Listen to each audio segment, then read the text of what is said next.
Boker Tov. Boker Tov.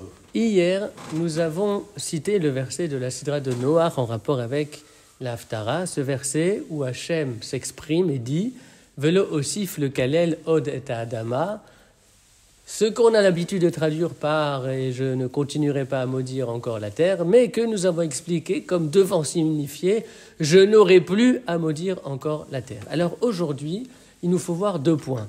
D'abord, qu'est-ce que cela veut dire que Dieu maudit la terre? Qu'est-ce que c'est que cette histoire de malédiction? Est-ce que Dieu vraiment maudirait la terre?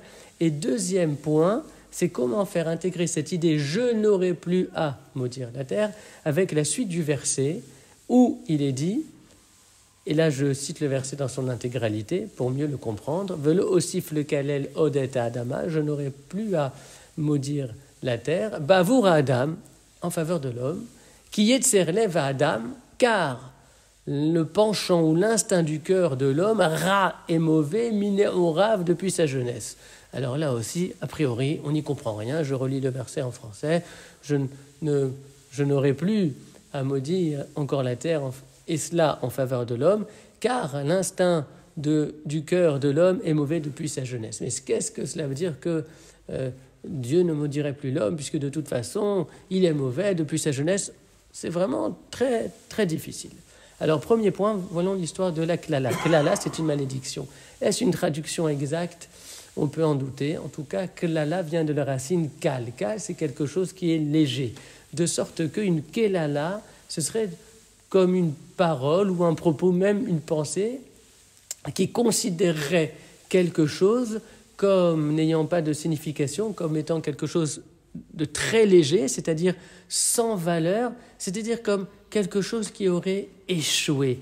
Et donc ici le verset annonce, Akadosh Baruch Hu dit, à un moment de l'histoire, je n'aurai plus à considérer la terre et l'histoire comme étant sans valeur, comme étant un projet qui n'aurait pas abouti, parce que finalement, ça va aboutir.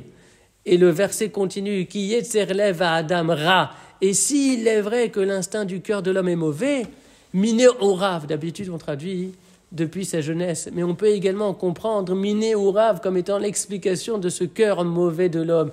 Miné au rave, c'est-à-dire parce que l'être humain, il est enfantin, il n'est pas encore arrivé à maturité, il est sans cesse agité, autre sens de l'énaer, c'est toujours en mouvement sans prendre le temps de la réflexion, mais un jour ou l'autre, l'humanité devra bien finir par mûrir, et bien évidemment, pour que l'humanité puisse finir par mûrir, eh bien, il faut l'aider, il faut la soutenir, et d'où l'importance d'une éducation digne de ce nom, d'une éducation en humanité, d'une éducation en vérité, d'une éducation en bonté et en justice, toutes ces différentes actions qui pourront permettre enfin à l'humanité de faire en sorte que le projet de Akadosh Baruch Hu ne connaisse plus d'échec, mais au contraire qu'il soit empli de satisfaction, parce qu'effectivement, Dieu n'aura plus à dire je ne considérerai plus le monde comme un échec, mais au contraire comme une réussite.